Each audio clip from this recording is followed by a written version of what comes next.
Donald Trump vient de rajouter le Sénégal sur la liste des pays qui sont interdits d'entrer aux États-Unis. La question est de savoir pourquoi seulement aujourd'hui Donald Trump s'en prend au Sénégal alors que ce dernier n'a jamais eu de problème d'entrée aux États-Unis ni dans un quelconque autre pays étranger. Et même lors du premier mandat de Donald Trump, il n'a jamais cité le Sénégal parmi les pays à difficulté. Vous allez me dire que la politique de Donald Trump, c'est une politique sévère contre l'immigration. L'Amérique aux Américains. D'accord. Et c'est ce qu'il est en train d'appliquer. Mais si un pays lui donne l'occasion d'ajouter son nom sur cette liste, il le fera. Et c'est ce qui est arrivé au Sénégal.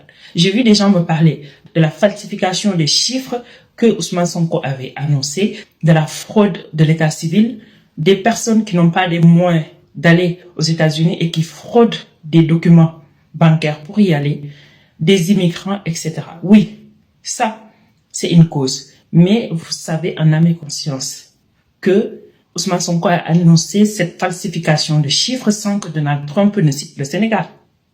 Ça fait longtemps qu'il cite les pays. Posez-vous la question, qu'est-ce qui se passe?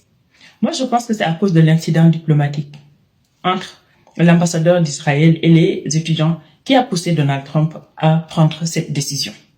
Oui, en matière politique, chaque fait a des répercussions. Si vous vous rappelez bien, il y a de cela 3 semaines, l'ambassadeur d'Israël à Dakar est parti à l'UQAD pour une visite. Les étudiants l'ont hué, ils l'ont traité d'assassin.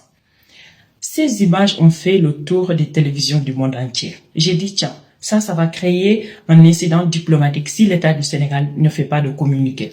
J'ai vu des gens faire des conférences de presse pour dire, nous ne voulons pas de ces moutons distribués par l'ambassadeur d'Israël à certaines familles démunies.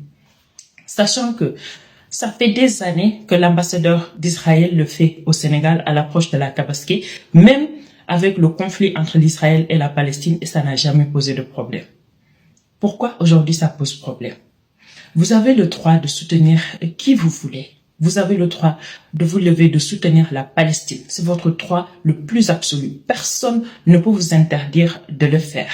Mais si vous le faites, faites vos marches pacifiques que vous aviez l'habitude de faire. Ne vous en prenez pas à un ambassadeur. Parce que si vous vous en prenez à un ambassadeur, c'est une autorité diplomatique qui représente un État. Si vous faites certaines actions, vous portez atteinte à l'intégrité de son État. Tout le monde s'attendait à ce que soit la présidence, la primature et surtout le ministère des Affaires étrangères, que ce ministère fasse un communiqué pour rétablir l'ordre des faits. Aucune personne n'a fait un communiqué. Moi, je ne l'ai pas vu.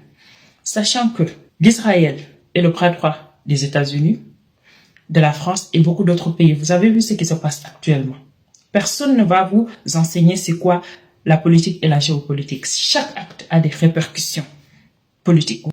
Vous pensez que ça plaît à l'Israël ou aux pays qui sont alliés à l'Israël? Non. De grâce, si vous voulez manifester votre mécontentement, votre soutien, faites-le avec des marches pacifiques. Ne vous en prenez pas à une autorité diplomatique. Si vous vous en prenez à une autorité diplomatique, vous vous en prenez à son État qu'il a envoyé. Parce qu'il est dans un sol étranger, il représente la politique de son pays là-bas. Sachant qu'il n'a jamais eu de problème. Si cela commence, ils vont se dire, comme l'État n'a pas réagi, probablement les autorités étatiques sont en phase avec le comportement des étudiants et le comportement de ces personnes qui font des conférences de presse. Faites attention aux actes que vous posez, parce que ça aura des répercussions sur vos compatriotes de l'autre côté. Le ministère des Affaires étrangères, elle ne connaît pas c'est quoi une politique étrangère. Ce genre d'acte, lorsqu'on le pose, il faut faire un communiqué pour rétablir les choses. Vu que la vidéo a fait le tour du monde, des télévisions, il fallait faire un communiqué officiel pour en parler. Aujourd'hui, je vois des gens qui disent réciprocité. On verra bien. Si notre gouvernement est incapable de rétablir l'ordre de l'entrée et du séjour des étrangers dans son propre pays, de rétablir l'ordre de la fraude de l'état civil, de donner des preuves sur la falsification qu'ils ont avancée afin que le Sénégal soit lavé de tout doute. Et si ce pays est incapable de gérer sa politique diplomatique lorsqu'il y a un incident diplomatique, c'est ce pays-là qui va appliquer la réciprocité. Si le gouvernement dit on va faire la réciprocité, ça sera simplement pour plaire aux gens qui le demandent. Mais on sait que ça va aboutir à absolument rien du tout. Ce qu'il faut dire à notre gouvernement, c'est de revoir sa politique étrangère, c'est de revoir sa politique diplomatique et de dire aux Sénégalais aussi, il y a des actes qui ont des répercussions politiques.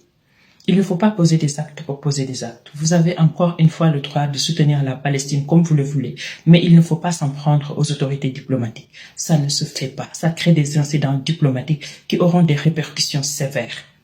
Faites attention à ce que vous faites.